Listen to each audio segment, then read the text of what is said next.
사랑의 주 하나님 아버지, 당신은 지금도 살아계시고 그 살아계심으로 우리들과 여전히 함께 하시는 줄로 믿습니다. 우리에게 약속하여 주신 그 말씀, 세상 끝날까지 내가 너희와 항상 함께하리라. 예수로 통하여서 우리를 구원하시고 그 구원이 무엇인지 임마누엘로 지금도 여전히 하나님의 살아계심을 우리에게 계시하여 주심을 감사드립니다. 하나님께서 우리와 함께 하시기 때문에 하나님, 우리가 살면서 나아가는 그 모든 발걸음들이 복음이 되어질 줄로 믿습니다. 사랑이 되어질 줄로 믿습니다. 하나님, 그리고 또한 믿음과 소망이 되어질 줄로 믿습니다. 지금 이곳에서부터 써 내려가는 영원한 하나님 나라의 그 이야기가 우리의 인생이 되게 하여 주시고, 또 우리의 살아가는 그 모습을 보면서 누군가는 살아있는 그 복음 앞에 이끌려 나오게 되어지는 귀한 은혜를 허락하여 주시옵소서. 하나님, 우리를 아들 삼아 주셨사오니 예수로 통하여서 허락하여 주신 그 유업을 우리가 그 누군가에게 이어줄 수 있는 사람들이 되게 하여 주시옵소서. 하나님의 나라는 영원한 것이기에 결코 나에게서 끝나는 것이 아님을 우리에게 알려주시옵소서. 우리가 그 하나님의 나라를 풍성하게 누리며 살아갈 때에 주님, 우리는 그 유업을 잇는 자들이 되어질 줄로 믿습니다. 그리하여서 아버지께서 구원하시고자 하시는 그 모든 이들이 다 구원받게 되어지는 하나님의 영광 가득한 귀한 삶을 저희들에게도 허락하여 주시옵소서. 오늘도 우리가 살아있는 하나님의 말씀을 함께 나눌 때에 하나님, 그 말씀이 우리의 살이 되게 하여 주시고 우리의 피가 되게 하여 주시고, 그러므로 말미암아 예수가 나를 살리기 위하여서 흘리셨던 그 모든 피, 찢기셨던 그 모든 살, 하나님, 우리도 이제는 그와 같이 나의 살과 내 피와 내 물을 이 땅에 쏟아낼 수 있는 자들이 되게 하여 주시옵소서. 모든 말씀 예수님의 이름으로 기도드립니다. 아멘.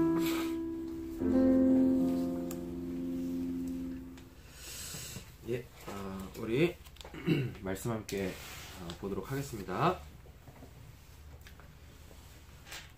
오늘 창세기 48장 말씀 함께 보도록 하겠습니다. 창세기 48장입니다. 1절부터 22절 말씀까지 보도록 하겠고요. 오늘 설교의 제목은 아들이 되는 므낫세와 에브라임이라는 제목으로 말씀 함께 보도록 하겠습니다. 창세기 48장입니다.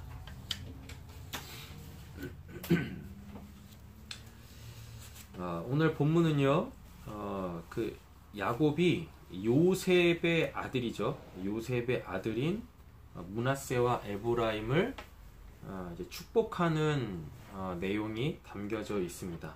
그러면서 원래는 이제 므낫세가 요셉의 이 장남이거든요. 그러면 오른손으로 축복을 해줘야 돼요.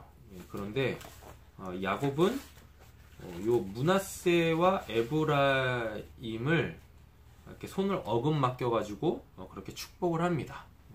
그 모습을 보면서 요셉은 이해할 수가 없는 거죠. 하지만 야곱이 자기가 다 알고 있다고 이야기하면서 오른손으로 에브라임 머리에 손을 얹고 이렇게 그 두 아들에게 축복하는 모습을 담고 있는 게 창세기 48장입니다. 오늘 이 본문을 통하여서 야곱이 요셉의 두 아들 므낫세와 에브라임을 왜 축복하는지에 대해서 좀 살펴보도록 하겠습니다. 우리 아마 다음 주에 보게 될 텐데, 창세기 이제 49장은 야곱이 이제 12명의 아들들을 다 불러 모아놓고 아들들 한 명 한 명한테 이제 축복하는 장면이 나와요. 근데 그 전에 48장에서 요셉의 두 아들을 이제 축복하면서 이 두 아들을 그 이스라엘의 12지파의 그 수에 포함시키는 장면이 오늘 본문에 이제 담겨져 있습니다. 1절부터 이 7절의 말씀까지 보면은 1절에 그 이제 요셉의 두 아들의 이름이 나오죠. 예. 누구죠? 므낫세와 에브라임. 예, 그죠. 므낫세와 에브라임이죠. 므낫세가 이제 형이에요. 예, 그리고 에브라임이 차자죠. 예. 그러면은 당연히 이제 므낫세가 당연히 이제 장남일 거고, 그러면은 아버지의 그 모든 이 유산을 다 이제 물려받게 되어지는 위치에 있는 자가 이 므낫세죠. 이제 므낫세의 이름의 뜻이 뭐냐면 잊게 하다입니다. 잊게 하다. 예, 모든 걸 다 잊어버리는 거죠. 잊는다라는 이야기는 새롭게 출발한다라는 그 의미를 또 내포하고 있겠죠. 그죠? 네. 그 형들에 의하여서 형들의 시기와 질투 때문에 그 요셉이 애굽으로 팔립니다. 그리고 요셉은 그 적지 않은 그 이 시간 동안에 고생을 하죠. 그럼에도 불구하고 성경에서는 하나님께서 요셉과 함께 하심으로 형통한 삶을 살았다라고 그렇게 이야기를 하고 있습니다. 자유자의 신분을 빼앗기고 그래서 이 노예로 살면서 그리고 억울하게 이 누명을 뒤집어 쓰고 그리고 또 감옥 생활도 이렇게 하게 되어지죠. 예, 그런 우리가 보기에는 저게 형통한 건가? 라고 생각할 수 있는 그 삶에 이 성경에서는 요셉과 하나님께서 함께 하셨다고 이야기하면서 형통했다라고 이야기를 하고 있습니다. 그 모든 시간들을 이제 잊게 하시는 거예요. 요셉이 그 이제 바로의 꿈을 해석해 주죠. 그러므로 말미암아 이제 바로가 요셉을 지혜자로 이 자기네 나라의 총리 대신으로 세우면서 그 애굽의 제사장의 딸을 요셉에게 이 부인으로 주면서 그 둘 사이에서 이 장남으로 태어난 자가 이제 므낫세죠. 그러면서 잊게 하다, 모든 걸 잊다, 새롭게 시작한다라는 그 의미로 이제 요셉은 자기 장남에게 므낫세라는 이름을 주고 있습니다. 그리고 또 이제 두 번째 아들을 또 낳게 되어져요. 그게 이제 에브라임인데 에브라임의 이름의 뜻은 두 배로 열매를 맺다라는 이야기입니다. 그래서 이 므낫세는 모든 걸 잊고 다시 시작하는 거예요. 근데 뭘 다시 시작하냐면 그 열매를 맺는 거죠. 성경에서 열매는 굉장히 중요한 개념으로 나옵니다. 왜냐하면 구원받기 위해서 필요한 열매이고 또 구원받은 자가 맺어야 될 그 생명의 열매이고 그러면서 또 하나님의 나라를 풍성하게 누리고 있다라는 증거로서 사철마다 또 이렇게 열매를 또 맺어야 되거든요. 그래서 성경에서 열매는 굉장히 중요한 개념이에요. 그러니까 이전에 있었던 모든 삶을 잊고 이제 하나님 안에서의 새로운 삶의 시작이고 또 출발인데 그 삶은 하나님께서 주시는 그 은혜로 배가 되어진다라는 것입니다. 창세기와 똑같은 그 비스무리한 시기에 쓰여진 책이 있어요. 이제 아브라함하고 이제 비슷한 연대라고 사람들은 다 추정하는데 정확하지는 않습니다. 이제 성경의 그 정중앙에 있는 책이 이제 시편이죠. 그 시편 앞에 시편을 잊게 하는 그 성경이 있어요. 그게 뭐냐면은 욥기입니다. 욥기에도 보면 하나님께서 욥을 의롭다 하시기 위하여 이미 하나님이 의롭다라고 해 놓으시고 정말 의롭게 하시기 위하여 무엇이 의인지를 알려주시기 위하여 그리고 또 의로운 삶을 온전히 살아내게 하기 위하여 하나님께서 요셉에겐 그 욥에게 감당할 수 없을 것 같지만 감당할 수 있는 시험을 허락하심으로 통하여서 불로도 없어지지 않을 이 온전한 믿음의 자리로 이끌고 나오는 모습을 볼 수가 있어요. 근데 그때 보면 그가 하나님을 눈으로 보기 전에 소위 말하는 그 하나님을 전 인격적으로 만나기 전에 가지고 있었던 것보다 더 풍성한 배의 그 열매를 맺는 모습을 볼 수가 있는 거죠. 그리고 그 요한복음에도 보면은 예수님께서 이 땅에 오신 이유가 우리에게 생명을 주시되 더욱 풍성하게 그 생명을 얻게 하시기 위하여 이 땅에 오셔서 우리의 구원을 베푸셨다라고 이렇게 이야기를 하고 있습니다. 이제 말씀 찾아서 보시면 될 것 같은데요. 말씀을 계속 이어서 나가 보면 2절에 보시면 야곱 곧 이스라엘이라고 이렇게 얘기를 해요. 야곱 곧 이스라엘. 그렇게 안 돼 있나요? 제가 지금 새 번역으로 보고 있어가지고 야곱 곧 이스라엘이라고 얘기 안 하나요? 네, 그렇게는 얘기 안 해요. 그럼 뭐라고 돼 있죠? 어떤 사람이 야곱에게 말하되 네 아들 모세이 네게 왔다 하면 이스라엘이 힘내요.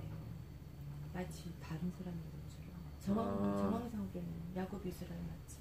그렇네요. 그렇게 돼 있네요. 개역 개정판 성경에는 그렇게 돼 있는데 개역 새 번역을 보면은 야곱 곧 이스라엘은 이라고 이렇게 이 번역을 해놨습니다. 이게 더 정확한 이 번역이에요. 더 성경에서 이야기하려고 하는 그 메시지를 좀 더 명확하게 보여주고 있죠. 야곱이 곧 이스라엘이라고 이야기를 합니다. 그러니까 야곱은 이제 없는 거예요.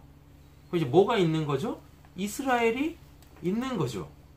야곱은 자기를 위해서 살던 사람이죠. 하지만 이스라엘은요, 하나님에 의하여 사는 삶을 이야기하고 있는 거죠. 그리고 성경에서 그 12라는 숫자가 등장을 합니다. 그 12라는 숫자는 이스라엘을 상징하는 숫자예요.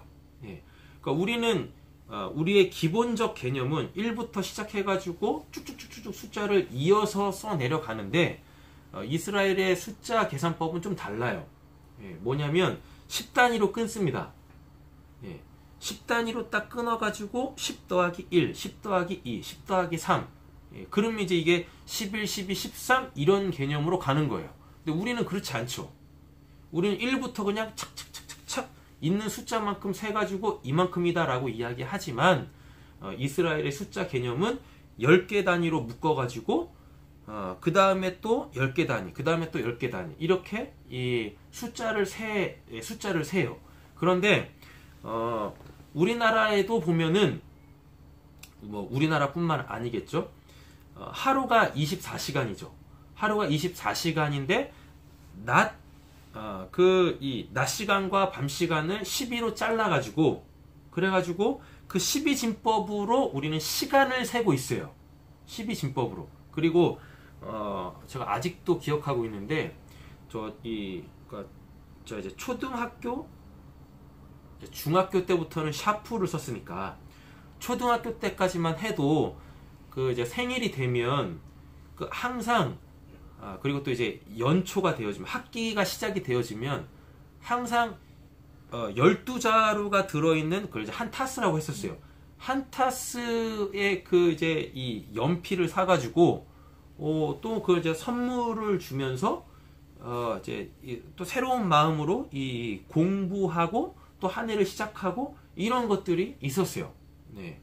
그러니까 12라는 그 숫자, 이 12라는 숫자가 오늘 본문 안에서도 굉장히 중요한 개념으로 등장을 하고 다음 49장에서도 굉장히 중요하게 등장하며 이건 심지어 신약에서까지도 굉장히 중요하게 등장을 합니다. 게다가 요한계시록에서는 24장로 나오면서 구약의 12지파 또 신약의 12사도 해가지고 모든 이 장로들이 주의 보좌를 둘러싸고 있다라는 표현까지 나오거든요. 네. 성경에서 12라는 이 숫자는 어떠한 의미냐면 10은 완전수예요. 그러니까 10 너머의 숫자는 없어요. 그러니까 10이 끝이에요. 그냥 10. 그래서 인간한테 하나님이 숫자를 세라고 손가락, 발가락을 주셨는데 그게 다 10개씩인 거예요. 손가락도 10개, 발가락도 10개. 예. 그러니까 10을 넘는 숫자는 없어요. 10을 넘는 숫자는. 예. 10을 넘는 숫자가 없다라는 개념이 뭐냐면 10이라는 숫자는 하나님께서 하셔야 될 일을 다 하셨다라는 의미에서의 완전수입니다. 완전수이기 때문에 그 숫자 너머의 숫자라는 건 없는 거예요. 이제 하나님께서 다 하셨다. 거기에서 이제 하나하나씩 따라 붙으면서 11도 나오고 12도 나오고 요러는 거예요. 네. 그러면서 이제 12이라는 숫자가 어떻게 형성이 되어지냐면 하나님께서 하실 것을 다 하셨다. 그래놓고 이제 이 숫자 2가 붙습니다.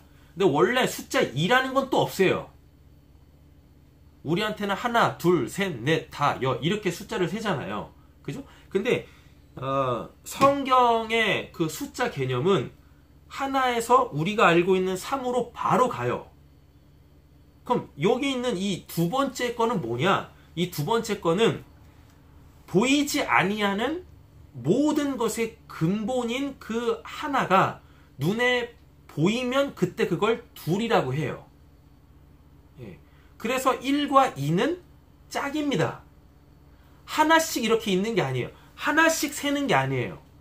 예. 그래서 숫자 2라는 이 단어를 히브리어 사전에서 찾아봐도 요 숫자 2는 뭐냐면 단수예요, 단수. 우리는 숫자 2면은 복수잖아요. 뭐 하나에 뭐 하나가 있으니까 그때부터 복수가 되잖아요. 그죠? 근데 성경에서의 숫자 2는 복수가 아니라 단수예요, 단수.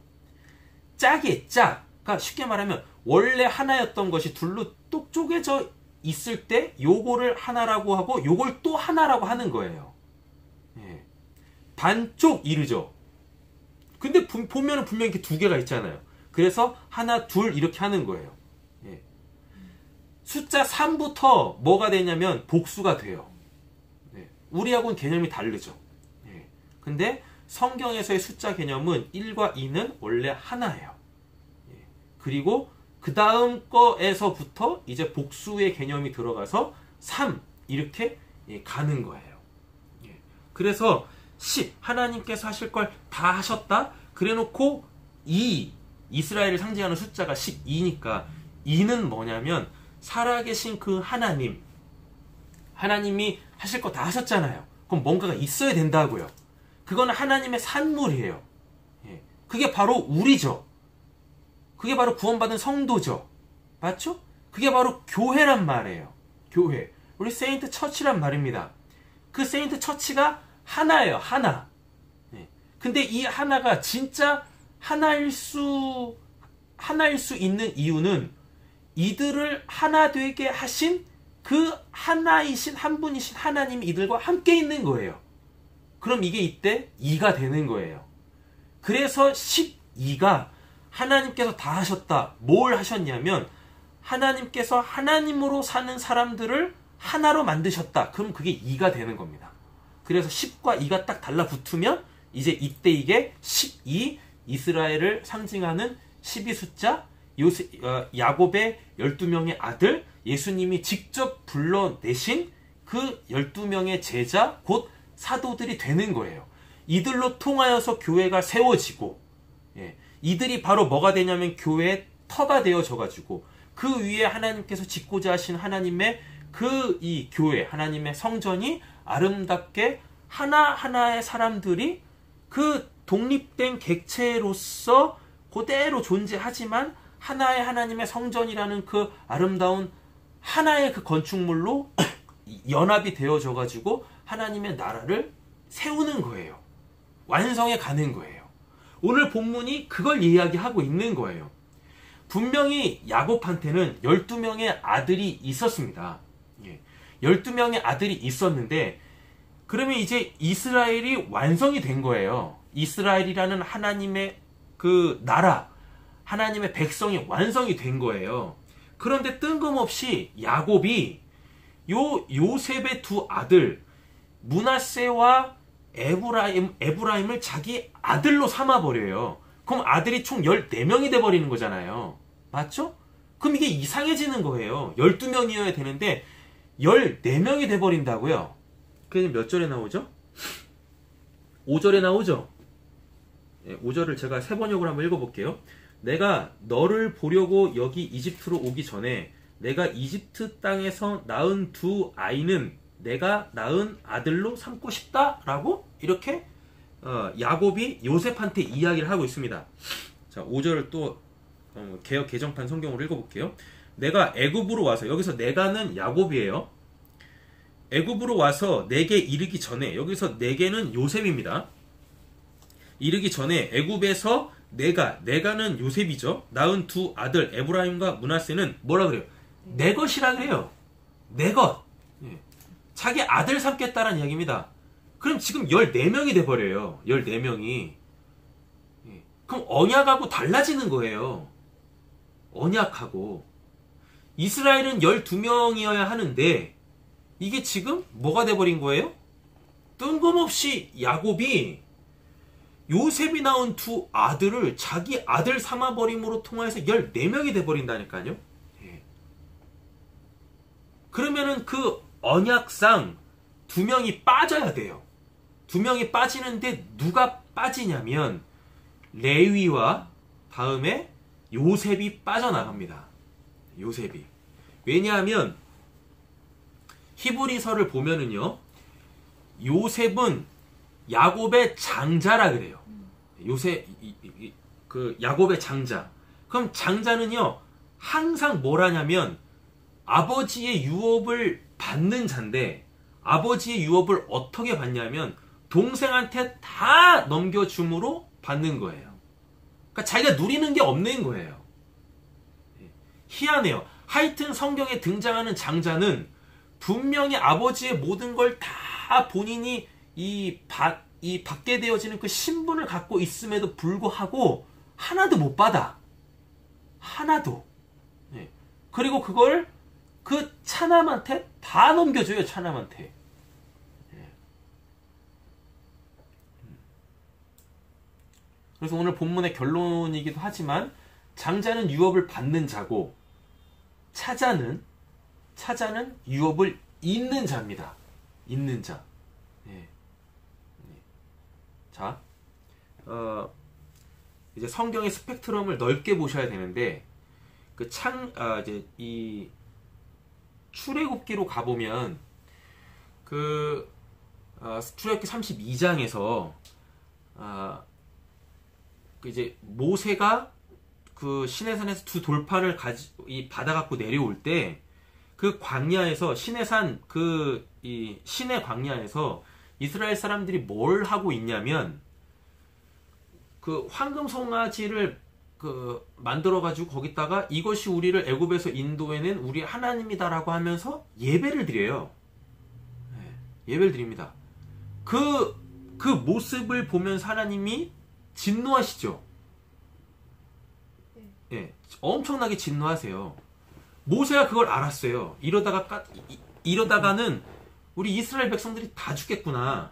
그래가지고 뭘 하냐면 하나님한테 맞불을 놉니다. 자기가 막 열을 내요. 자기가. 그래서 이 싸그리 무당 다 죽여버려 이놈들 그러면서 막 열을 낸다고요. 그 모습을 보면서 하나님께서 하나님의 진노를 사그라뜨려요. 하지만 하나님의 진노가 사그라들었다고 하나님의 백성들이 범죄한 그 우상 숭배를 하나님께서 눈 감아주시거나 용서하시지 않으세요. 반입니다. 예. 그 값은 뭘로 나와야 되죠? 죽음으로 나와야죠. 죽음으로. 예. 그때 모세가 누가 우리 백성을 살리기 위하여서 창을 들어 우리에게서 퍼져나가고 있는 이 하나님께 대한 이 죄악을 누가 끊어내겠느냐라고 했을 때 레위 지파가 일어납니다. 그러면서 손에 창을 들고 범죄했던 이 사람들을 싸그리 몽땅 죽여요. 예. 그리고 민수기로 가보면 바알볼 사건이 일어났을 때 그때도 그 레위 지파 사람들이 칼을 들고 창을 들고 자기와 가장 가까웠던 형제인 시므온 지파를 싹 다 죽입니다. 예. 레위하고 시므온이 어떠한 이 관계였냐면 그 창세기 34장에서 디나가 그 세겜에서 세겜한테 강간을 당해요. 그때 레위하고 이 시므온이 칼을 들고 세겜 사람 남자를 싹 다 죽여요. 예. 그래가지고 49장에 그 야곱이 12명의 아들을 축복할 때 레위하고 시므온을 불러놓고 뭐라고 하냐면 니들은 살인하는 기계다라고 하면서 저주를 쏟아 붓습니다. 예. 그런데 창세기에서 그 출애굽기와 민수기에서 레위는 그 저주를 끊고 나와요. 예. 저주를 끊고 나와요. 반면에 시므온은 그 저주에서 풀려나지 못합니다. 그래서 죽어요. 예. 그래서 그냥 시므온 지파가 시물시물 그러다가 어느 순간 사라져버려요. 시므온 지파는. 그러니까 레위는 그 죽음이라는 걸 통해서 지켜내야 될 것을 지켜내는 지파로서 나중에 출애굽기 가보면은 이제 걔네가 이제 제사장 지파가 돼요. 예. 그래서 모세도 레위 지파에서 나와요. 레위 지파에서. 예. 레위 지파가 하는 일이 뭐였었어요? 동물 잡아 죽여가지고 이스라엘 백성들의 그 죄를 가지고 하나님 앞에 나아가가지고 속죄 제사를 드리던 지파 아닙니까? 예. 그러면서 하나님께서 얘네는 땅의 걸로는 살지 마라 라고 해가지고 12지파에서 빼버린다고요. 땅을 기업으로 안 줘요.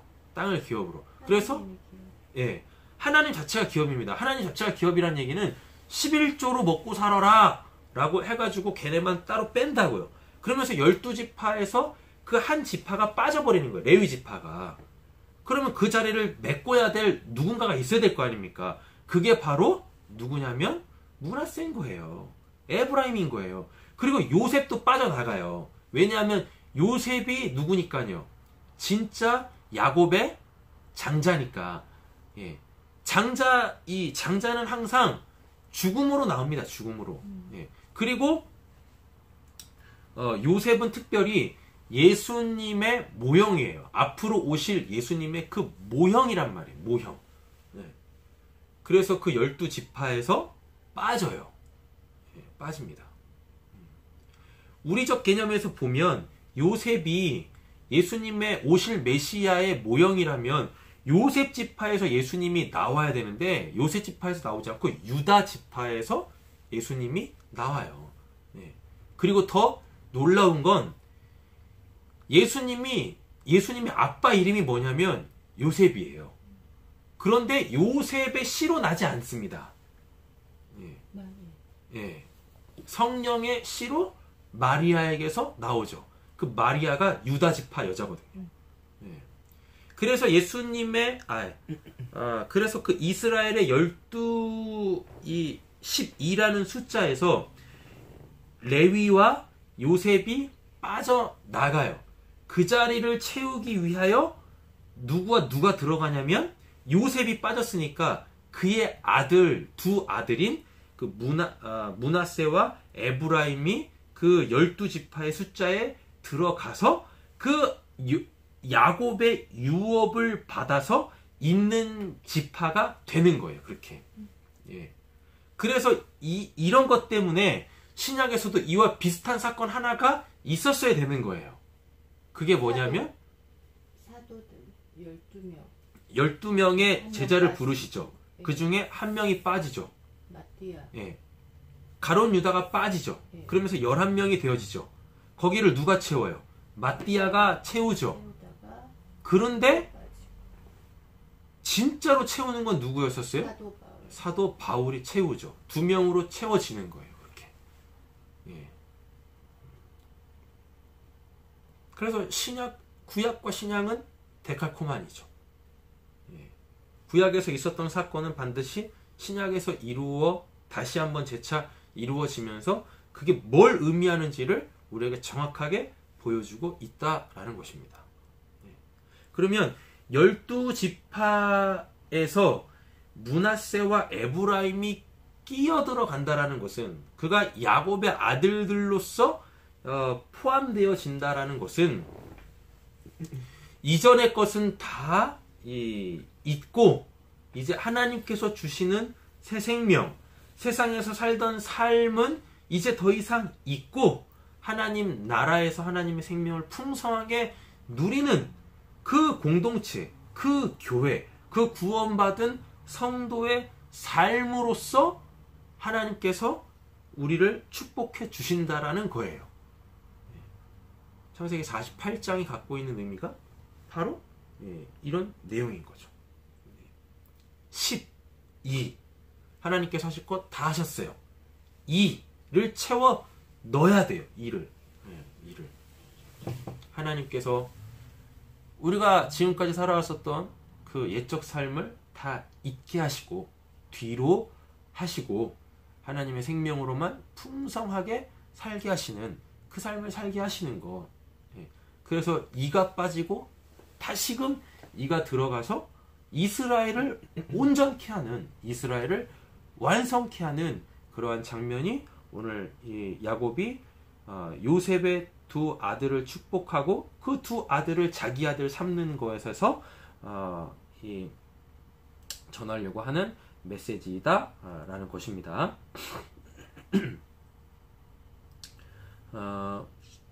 왜 요셉이 그 예수님의 모형이냐면 그 야곱은 요셉이 죽었다고 생각했잖아요.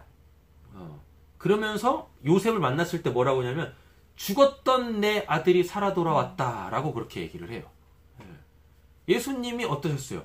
죽었다가 살아 돌아오셨잖아요. 그죠? 그래서 슬픔 가운데 있었던, 애통하고 있었던 우리에게 뭘 다시 회복시키셨어요?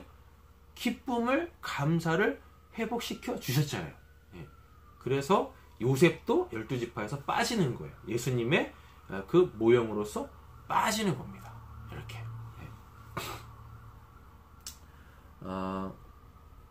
자, 보겠습니다. 그 8절부터 이 14절 말씀까지 보시면 이제 야곱이 이렇게 팔을 어금 맡겨서 자기의 오른손을 에브라임에다가 얹어서 축복하는 장면을 볼 수가 있어요. 그러니까 지금 이게 바뀌어요. 므낫세와 에브라임이 이렇게 바뀝니다. 근데 이런 사건이 성경에서 종종 나와요. 어디서 나오냐면 가인과 아벨에서 나오죠. 그죠? 가인과 아벨. 하나님께서 누구의 제사를 받으셨어요? 아벨의 제사를 받으셨죠. 원래대로 따지면 가인의 제사를 받으셨어야 되거든요. 왜? 가인이 뭐니까요? 창자니까. 창자니까 가인의 제사를 받으셨어야 되는데 아벨의 제사를 받아가지고 가인이 결국은 아벨을 쳐 죽이고 아벨 대신에 하나님이 또 누굴 주세요? 셋을 주시죠. 셋을. 그래서 항상 누군가를 위해서 죽고 그 자리를 새 생명으로 채워 넣으시는 하나님의 은혜가 있다라는 것입니다.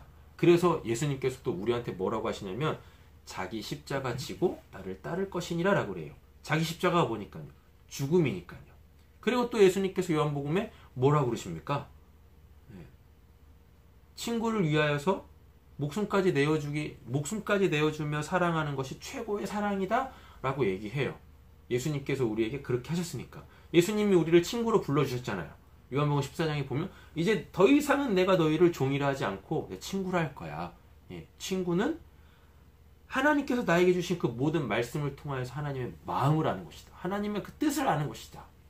라고 얘기를 하고 있죠. 그 친구를 위하여서 그 목숨까지 내어줄 수 있는 사랑을 하게 되어질 운명이 바로 우리가 갖고 태어난 운명이다 라는 것입니다. 우리는 이 하나님의 하나의 시나리오대로 살아가게 되어져 있는 거예요. 그 사랑을 온전하게 하기 위하여.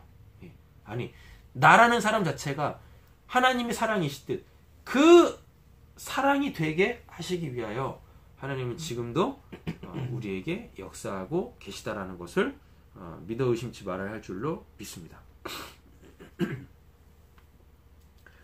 또 누구도 나오냐면 이스마엘과 이삭도 나오죠. 이스마엘은 누구였었어요? 아브라함의 장남이었었죠. 비록 사라에게서 난 아들은 아니지만 사라와 그 아브라함이 이렇게 합의해서 하가를 통하여서 낳은 그 아들이었었잖아요. 장남이었었다고요. 예. 그러나 하나님은 누구에게서? 사라에게서 낳은 그 하나님이 주신 그 씨, 이 이삭으로 하나님의 유업을 이어가시는 모습을 볼 수 있고요. 에서와 야곱도 그렇죠. 네, 에서와 야곱도 얘네는 쌍둥이였었어요. 쌍둥이였는데 이미 그 태중에서부터 하나님께서 그냥 정해놓으셨다니까요. 예. 큰 자가 작은 자를 섬기리라 라고 아예 그냥 못을 받고 정해놓으셨어요. 예. 그랬다가 그 사건이 어떻게 하나하나씩 이루어지죠? 우리가 생각하기에는 참 비인간적인 행위인 것 같지만 그 야곱이 팥죽 한 그릇에 장자권을 사들임으로 통하여서 하나님께서 이제 이루시려고 하시는 그 하나님의 나라 그 이스라엘을 시작하신단 말이에요. 역사 속에서. 근데 그 이루어지는 모습들을 보면 진짜 참 인간같이 인간이라면 해서는 안 될 그러한 행위들로 이루어 가시더라라는 겁니다. 이루어 가시더라. 그래서 하나님하고 우리의 생각하고 너무 다르고요. 하나님의 방법과 우리의 방법 역시도 너무 다르죠. 때로는 하나님의 방법이 참 아닌 것 같아요. 그래서 우리는 이미 우리가 가지고 있는 선악 구조 속에서 하나님 그거는 선한 거 아니잖아요. 그건 옳은 거 아니잖아요. 이러면서 하나님의 일하심을 자꾸 가로막으려고 하는 옛 습성들이 우리 가운데 있죠. 우리는 이 옛 습성이 온전히 십자가에서 죽고 온전히 그냥 하나님의 뜻대로만 살아갈 수 있는 하나님의 뜻으로만 살아가는 그 참된 이스라엘 되어지기를 간절히 소원합니다. 그 12라는 숫자에 들어갈 수 있는 자들이 되어지기를 간절히 소원합니다. 그래서 영원한 하나님의 나라인 그 천국에 그 왕이신 보좌를 둘러 진치고 있는 그 이 장로의 보좌에 앉기를 간절히 소원합니다. 그게 바로 하늘에 앉힌 자죠. 장로의 자리라는 것은 무엇이냐면 말씀을 전하고 가르치는 자리인 거예요. 그 지혜를 나누는 자리란 말이에요. 그 지혜를 나누는 자리. 우리가 이렇게 되어지길 간절히 소원합니다. 그리고 오늘 또 본문에 보시면 므낫세 에브라임 나오죠. 그리고 신약에 아주 결정적인 이 구약에 있는 이 장자와 차자의 관계를 신약에서 하나의 사건에서 하나의 비유에서 집약적으로 보여줍니다. 누가복음 15장에 나오죠. 소위 말하는 탕자 비유. 탕자 비유에서 나오죠.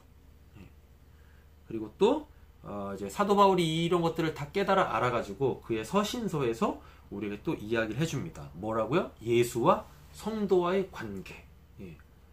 그 독생하시는 아들이 그 이 장자의 자리를 이 십자가에서 내어줌으로 통하여서 우리를 하나님이 양자 삼으셨다라고 그러잖아요. 그래서 그 예수의 영 그리스도의 영으로 이제 우리가 하나님을 아빠 아버지라 부를 수 있고 우리가 이제 그 유업을 있는 자, 그 누군가에게 요 하나님의 나라를 전하는 자, 복음을 전하는 자가 되었다고 그러한 삶을 살아야만 한다라고 우리에게 누차 말씀해 주고 있는 것을 볼 수가 있죠. 마태복음 28장 16절에서 20절 말씀까지 보면 예수님께서 그 세상 떠나시면서 우리한테 뭐라 그러세요? 가르쳐 지키게 하라라고 이렇게 얘기한다니까요. 예수님께서 우리에게 행하셨던 그 모든 것들을 우리에게 다 주시고 이제 우리도 그거를 누군가에게 잊게 하는 자, 그 사명을 우리에게 주셨단 말이에요. 그렇게 단순히 그냥 예수 믿으세요, 복 받습니다, 천국 갑니다, 우리 같이 교회 갑시다, 이걸로 끝나서는 안 되는 거예요. 전도는 그런 게 아니라니까요. 본을 보이는 겁니다. 무슨 본이요? 예수 그리스도의 살아계심의 그 본을 보여주는 삶을 살아야 되는 것이 바로 이 땅에서 구원받은 우리의 삶이어야 한다라는 것이죠. 예. 그리고 실제적으로 야곱이 그 에브라임에게 오른손을 얹고 이 축복한 결과 나중에 보면 이제 그 이 통일 왕국이 이제 남유다와 북이스라엘로 갈라지거든요. 그래서 남유다는 유다 지파에서 계속해서 이 왕권을 잇습니다. 반면에 그 북이스라엘에서는 열 지파가 모여가지고 북이스라엘이라는 나라를 새롭게 건립을 하는데 그 열 지파에서 핵심적인 지파가 어디 지파냐면 에브라임이에요. 에브라임이 막 이 북이스라엘을 좌지우지합니다. 그만큼 영향력 있는 그 이 지파로 성장을 하게 되어지죠. 이렇게. 예. 이건 오늘 뭐 설교하고 전혀 상관없는 말이지만 어떤 말을 하느냐 그게 굉장히 중요합니다. 예. 왜? 그 말 한마디로 인하여서 그 말이 그 사람에게서 자라나게 되어지거든요. 그리고 그 말이 그 사람을 사람 되게 형성하는 데 있어서 굉장히 중요한 어느 한 부분들을 이렇게 차지하게 되어지는 거예요.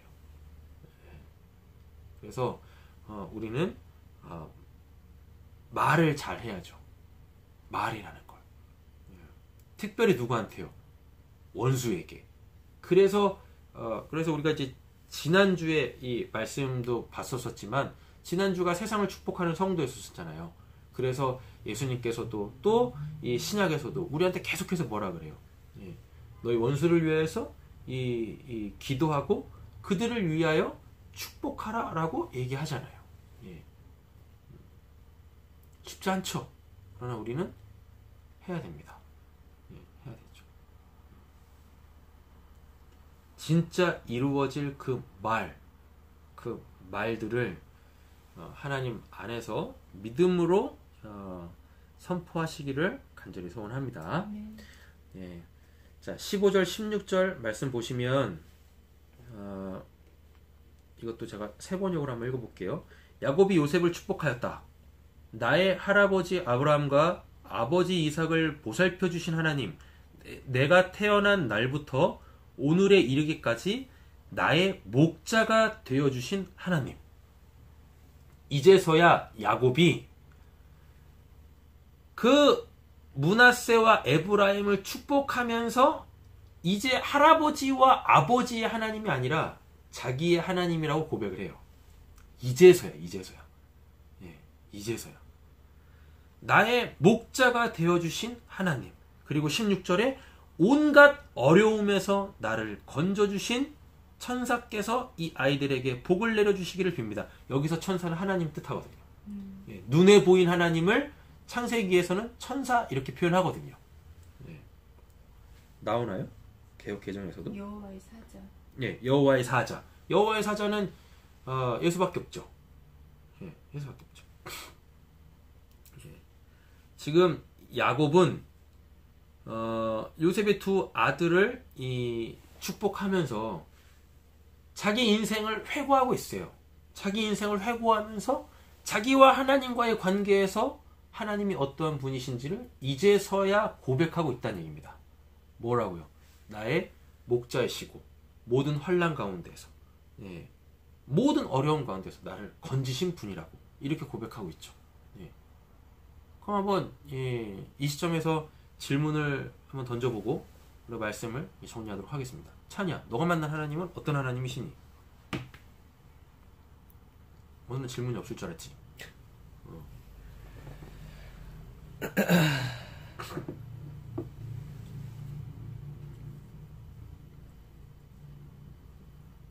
글쎄, 내가 만난 하나님?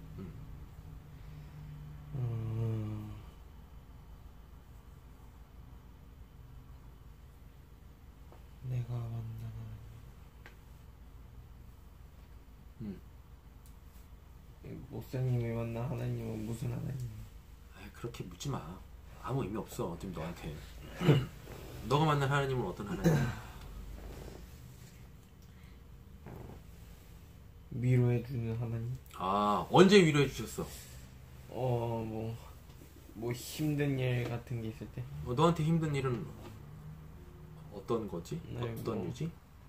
아니 뭐 친구랑 싸웠거나 뭐, 친구랑 싸웠을 때 네, 뭐, 하나님 위로해 주셨어? 어떻게 위로해 주셨어? 아니 뭐 어떻게 해야 되냐 뭐 그러면서 에이, 뭐라지 내가 먼저 화해를 하라는 그런 마음이 들려가지고 화해를 해서 딱 화해가 되는 그래 또 뭐 등등이 등등. 아직 많이 그렇게 하나님을 접해본 기억이 없어서. 정말 그렇니? 잘 모르겠네. 다 잊었구나. 다 잊었어. 다 잊진 않았죠. 다 잊지 않았으면 그것들을 얘기를 해봐. 열거를 해봐 한번. 오늘부터 하루에 하나씩 써봐라. 16년의 인생을 살면서 내가 만났던 하나님은 어떠한 하나님이었는가? 너의 하나님 이야기를 한번 이렇게 쭉쭉쭉쭉 써보라고. 생각을 안 해봐가지고. 그러니까 오늘부터 해보라고. 오늘 말씀 들었으니까. 예. 오늘 야곱은 지금 얘기하고 있잖아. 죽음을 앞두고 있는 그 시점에서 내가 만난 하나님이 어떠한 하나님이시다라는 것에 대해서 이야기해주고 있잖아. 나의 목자가 되어주신 분, 온갖 어려움에서 나를 건져주신 분이라고.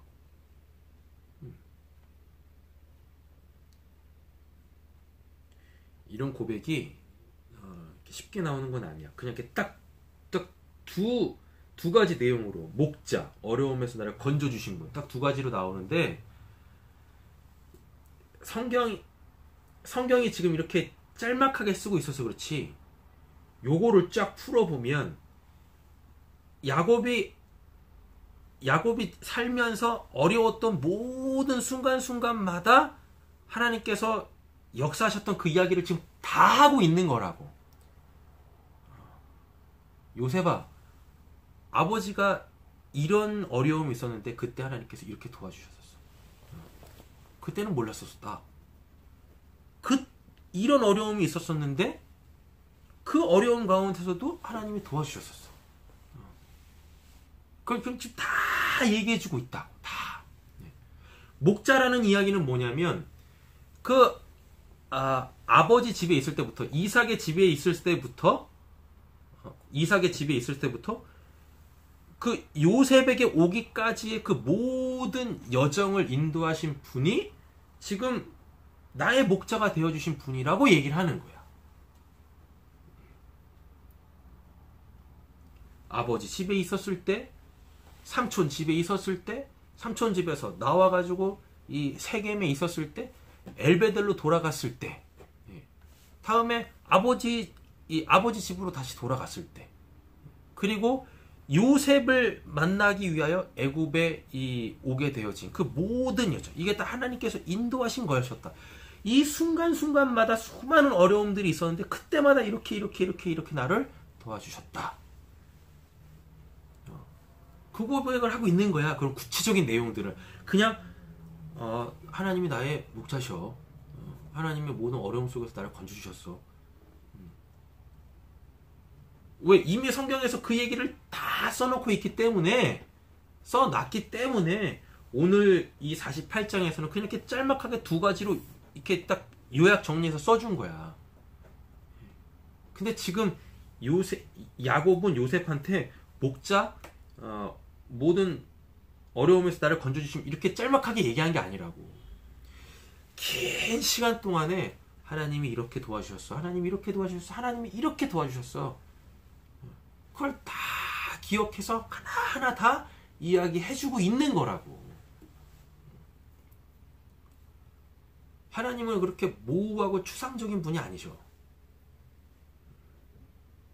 너의 지금까지의 그 인생, 속에서 하나님께서 너에게 하신 일이 얼마나 많이 있으시냐.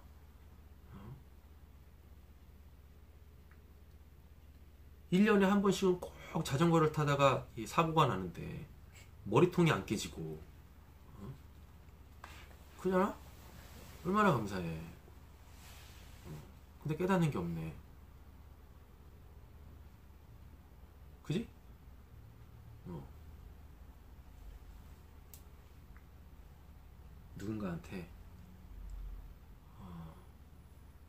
누군가한테 너의 삶에 역사하셨던 그 하나님, 그 하나님을 이렇게 쭉 열거해가지고 너의 하나님의 이야기를 할 수 있는 사람이 되기를 간절히 소원한다. 예.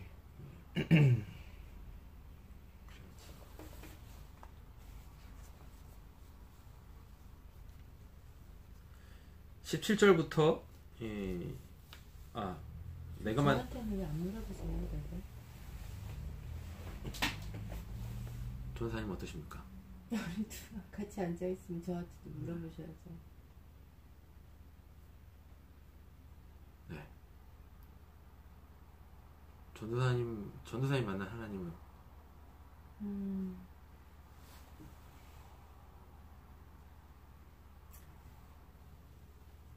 좀 잔인하신 분 같아요. 왜요? 당신이 원하시는 거를 제 삶에 이루기 위해서는 어떤 방법과 수단이라도 다 쓰시는 분이라고 저는 배워왔어요. 배우셨다고요? 체험해 보고 있어요.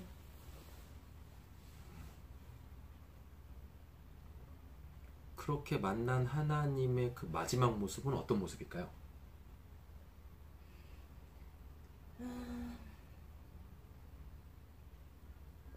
사랑.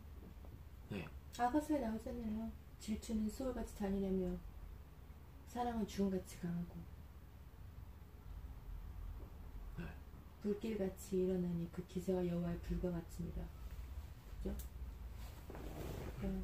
그 당신이 사랑이시니까 그분이 사랑이신 그걸 알게 하시려고 이렇게 판을 짜신 것 같아요.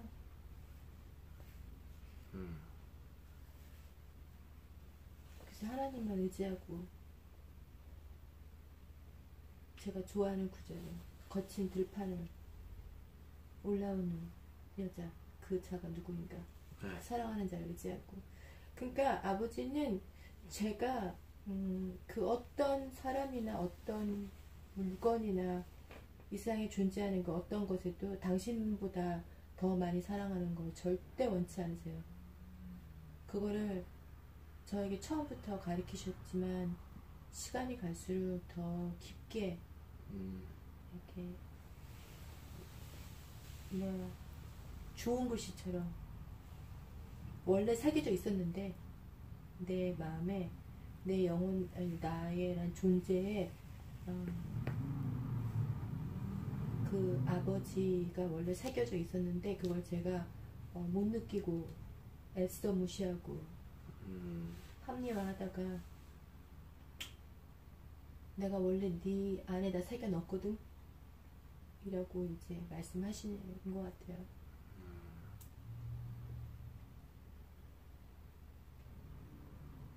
그 좋은 글씨가 복음이네요. 그렇죠. 이제는 뭐 아니면 도죠. 제가 그거를 이제 완전히 잡고 예 아버지 맞아요. 이제 저 그렇게 아버지만 의지하고 거친 들판 올라갈게요. 저를 이스라엘 되게 해주세요 라고 가는 거 하나하고 근데 또 하나는 아버지 나 도저히 못하겠어요. 더 이상 못하겠어요 라고 두 가지 중에 하나겠죠.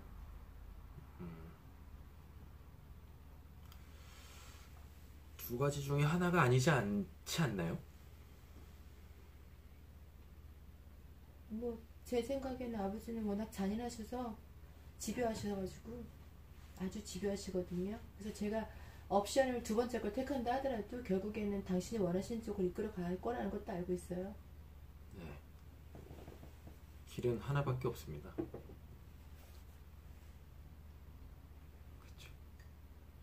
전도사님에게만 그런 게 아니라 우리 모두에게 길은 하나밖에 없죠. 우리 보고 딴 생각하지 말라고. 이미 요한복음에서 예수님이 내가 그 길이요 진리요 생명이니 나로 말미암지 않고는 아버지께로 갈 자가 없다고 말씀하셨으니까 다른 옵션은 없습니다. 우리에게 하나밖에 없어요. 왜 가끔 그럴 때 있잖아요. 사람이 너무 그 한도를 넘어가면 아버지마저 놓고 싶을 때가 있어요. 그때는 더 이상 주님이 나의 길이 아니게 되죠. 그때는 옵션이 이제 생기는 거죠. 하나님이 그렇게 무능력하시지 않습니다. 그렇겠죠. 그리고 그분이 사랑이신데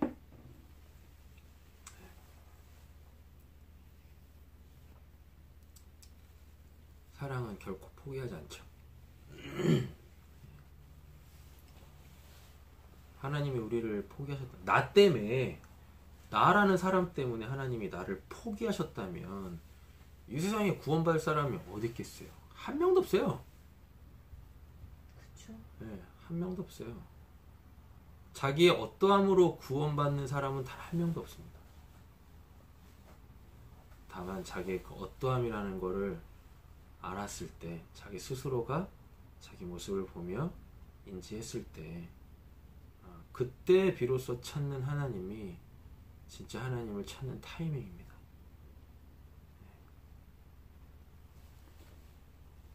자기 자신을 직면하는 게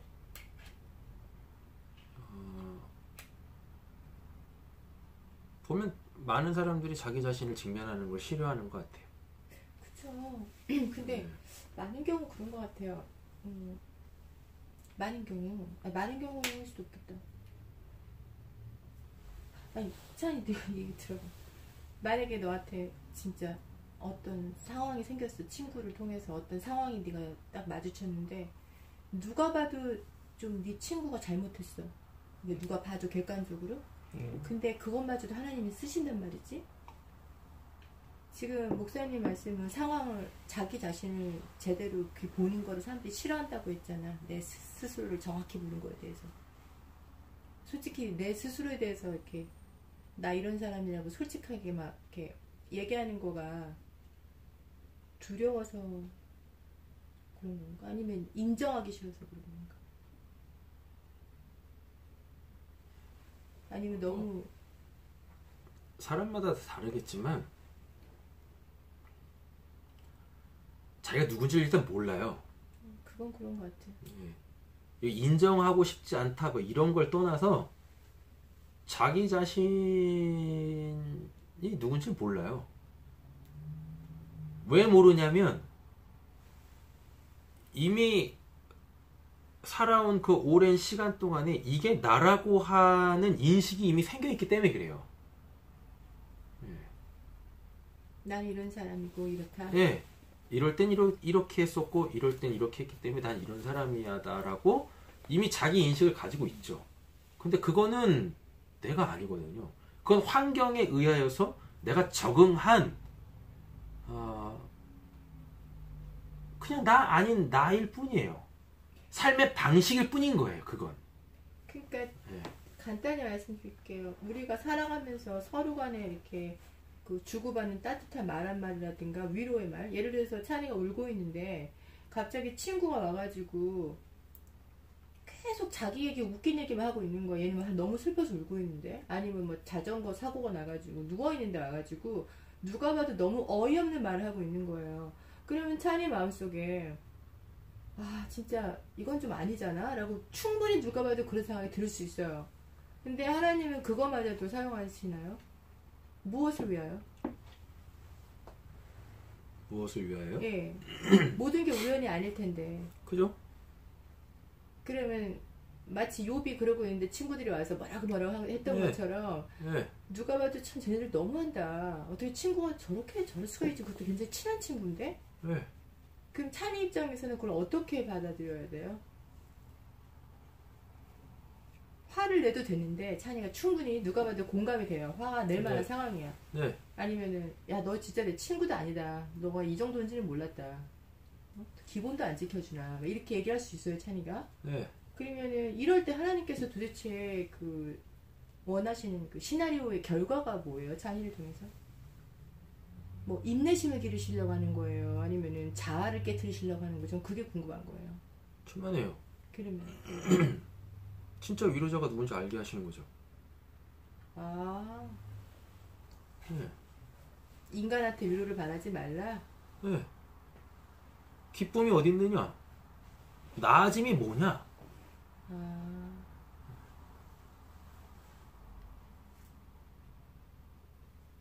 욥기만 봐도 딱 나오잖아요. 욥한테 그 새 친구가 없었으면 욥은 계속 자기가 하나님 앞에 의롭다라고 자기 스탠스를 유지하고 있었을 거예요. 네. 그러니까 하나님께서 누굴 보내세요? 그 새 친구 보내시는 거잖아요. 똑같은 그 새 친구를 보내가지고 욥을 있는 모습 그대로 다 까발리십니다. 네. 그랬다가 전혀 새로운 그 엘리후라는 사람을 젊은이를 보내가지고 한마디 말도 못하게 만드시죠. 네. 그랬다가 결국은 엘리후가 이야기하던 그 하나님이 등장을 하시죠. 직접 만나주시잖아요. 그렇죠. 하나님의 생각은 우리와 너무 다르신 것 같아요. 그죠? 그러니 내가 뭘 해서 구원받았다라고 하는 내 의가 하나님의 구원에는 있을 수가 없어요. 사도 바울이 이야기했던 것처럼. 생각하지도 않았던, 바라지도 않는 어떤 그런 모습으로 때로는 우리의 삶을 치고 들어오시죠. 아마 그게 이제 전도사님한테는 잔인하시다 이렇게 다가오실 수 있는 것 같습니다. 그런데 그 내면으로 들어가 보면 변치 않는 사랑이에요. 변하지 않는, 변치 않는 사랑입니다. 그런 거죠. 예전에 어떤 분이 이제 그런 말씀을 하셨었어요. 위에 있으니까 다 보이죠. 근데 올라가는 사람한테는 안 보입니다.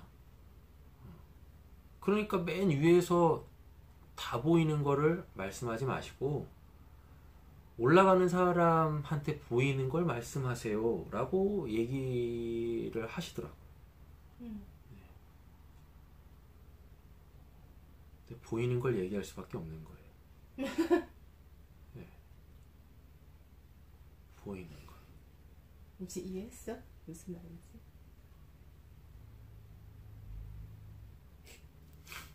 어디 갔다 왔니 너? 아이 듣긴 들었지. 들었는데 이해는 안 됐어. 그냥 들었어. 이해가 안 된 거야 뭐야? 정신을 딴 데 안 펴고 들은 있어 거야. 뭐야? 결국엔 보이는 걸 말한다는 거 아니야? 아, 이제 그거 말고 지금 쉽게 내가 풀이를 다시 하면 이런 거 아닐까 싶은데 산 위를 올라가고 있으면 허걱대고 힘들잖아. 정상까지 가려면. 네. 그치, 등산하면 힘들잖아. 뭐 가파른산 같은 경우.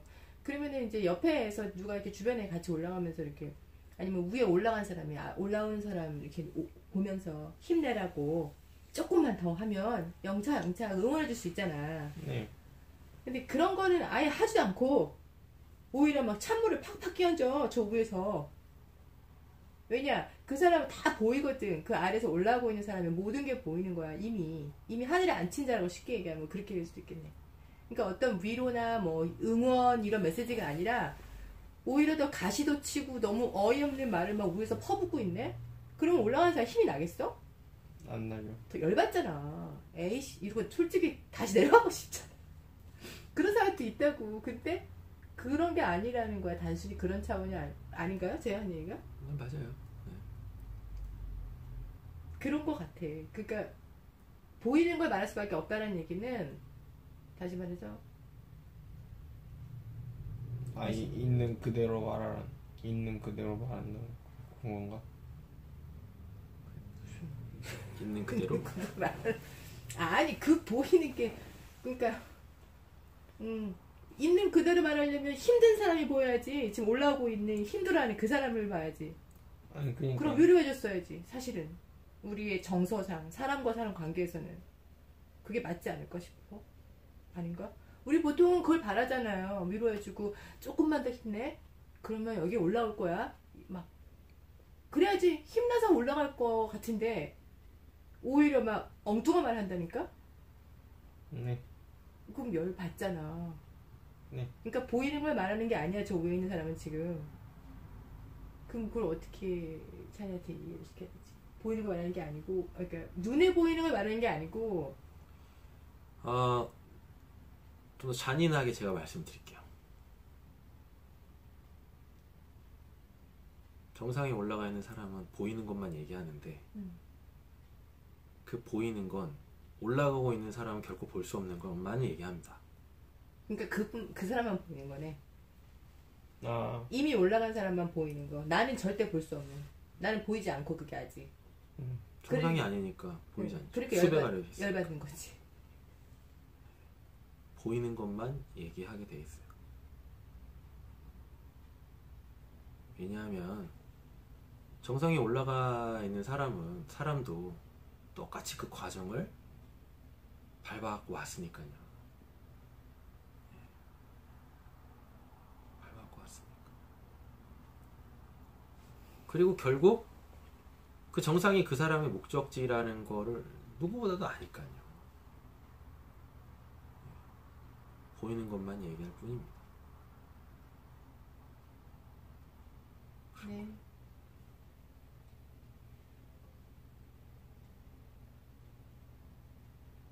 그러니까 궁금해하시면 돼요. 보이는 게 무엇이오? 거긴 무엇이 있어? 도대체 뭐가 있길래 거기에? 얼마나 좋길래? 물어봐도 얘기 잘 안 해줄 것 같은데요. 얘기해봤자 지금은 때가 아니라고. 그렇지 않은데 하나님이 보이는 건데 그냥 보이는 거 얘기하면 되는데 그렇잖아요. 자, 시간이 많이 가서 오늘 말씀을 정리하도록 하겠습니다.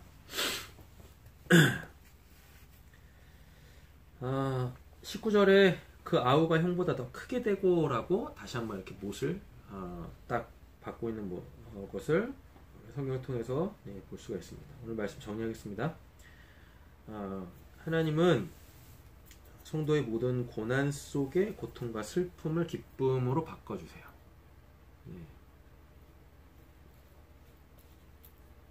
성경에서도 이야기하고 있고 특별히 이제 이사야서에서 말씀해주고 있고 예수님께서 이 땅에 오셔가지고 천국을 그 실현하심으로 통하여서 이미 이루어진 거죠. 우리에게도 이렇게 될 것입니다. 또 염려와 근심을 감사로 바꿔주시죠. 그래서 주기도문이 그래서 산상수훈에서도 염려하거나 근심하지 말라고 이렇게 얘기를 하고 있습니다. 이걸 알았던 사도 바울은 데살로니가전서 5장에서 항상 기뻐하고 범사에 감사하라 라고 얘기를 해주고 주고 있는 것을 보고 있죠. 천국에는 없는 것들이 이 땅에는 현저하게 있습니다. 심지어는 교회 안에도 있고 신앙을 하고 있는 성도의 삶 속에 있습니다. 하지만 결국 그것들은 다 잊혀질 거예요. 다 잊혀질 겁니다. 왜? 므낫세가 12지파의 일원이 되니까요. 다 잊혀질 거고 나한테는 지금 없지만 천국에 있는 것들이 우리를 휘감고 올 것입니다. 그래서 에브라임이 12지파에 또 속하게 되어지죠. 배로 누리게 되어지는 은혜가 있을 겁니다. 배로 누리게 된다는 얘기는 하나님이 예수로 오셨죠. 그죠? 한 배죠. 그분이 성령으로 또 우리 안에 오셨죠. 배죠. 그래서 우리는 결국 모든 것들은 다 잊혀지고 하나님 안에서 생명을 더욱더 풍성하게 누리는 그 12지파의 일원으로서 하나님의 나라를 이 땅에서도 풍성하게 누리게 되어지는 해피엔딩이 우리를 기다리고 있을 겁니다. 조금은 힘들어도 정상에서 시원한 얼음 냉수 마시면서 흘렸던 땀들을 닦아내리고 남들이 보지 못하는 것들을 보면서 그렇게 힘겹게 또 올라오고 있는 누군가에게 저에게는 이러이러한 것들이 보이네요. 이러이러한 것들이 있어서 저도 여기에 올라왔습니다. 라고 그렇게 하나님 이야기하실 수 있는 우리 세인트 처치와 그리고 한국에 있는 또 우리 세상교회, 특별히 오늘도 귀한 나눔을 또 이렇게 아낌없이 나눠주신 우리 전도사님과 우리 찬이 가운데 풍성하기를 간절히 소원합니다. 아멘. 기도하겠습니다. 하나님, 회개에 합당한 열매를 맺으라고 합니다. 그것은 어떠한 삶을 바꾸라는 것이 그리고 또한 생명의 열매를 풍성하게 맺으라고 하고 있습니다. 그것은 더 이상 율법의 맹자가 아니라 복음 그 성령으로 하나님의 뜻대로만 사는 그 천국의 삶을 살아가는 것. 사철마다 그렇게 풍성하게 열매 맺어 천국이 무엇인지를 그 누군가한테 오늘 야곱이 자기가 만난 하나님을 요셉에게 이야기했던 것처럼 그렇게 하나님이 이야기하며 살아갈 수 있는 저희 모두가 되게 하여 주시옵소서. 이제는 우리 구주 예수 그리스도의 은혜와 하나님 아버지의 사랑과 성령의 내주하시고 교통하시고 충만케 하시는 역사가 우리 전도사님과 또 찬이와 또 우리 세인트 처치와 세상교회 가운데 지금으로부터 영원토록 함께 있을지어다. 아멘. 아멘.